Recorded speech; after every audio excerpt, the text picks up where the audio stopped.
i bën njerëzit të arrin këto konstatime edhe t'i marrin të mirë qëna. Ky vend nuk bëhet më, edhe kaq. Edhe kjo është, edhe disa persona i konvenon sepse dorëzohen, nuk punojnë, nuk lodhen.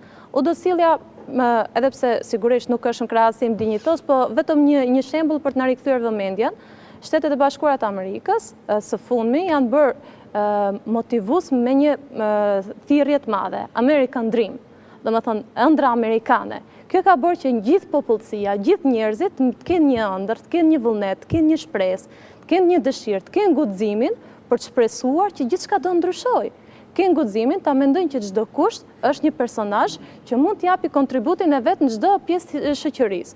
Nëse çdo person e mendon që ndryshimi duhet fillojë te vetja dhe jo te shoqëria, atëherë të gjithë do bashkohemi me këtë ndryshim revolucionar që do vijë bashkë me gjithë shoqërinë. Nëse ne mendojmë që ndryshimi duhet vite tjetri, shpresa le ta bëj tjetri se unë jam i dëshpëruar dhe po rrim në komoditetin tim, dëshpërimin tim, atëherë nuk ke mundësi të kesh asnjë sukses.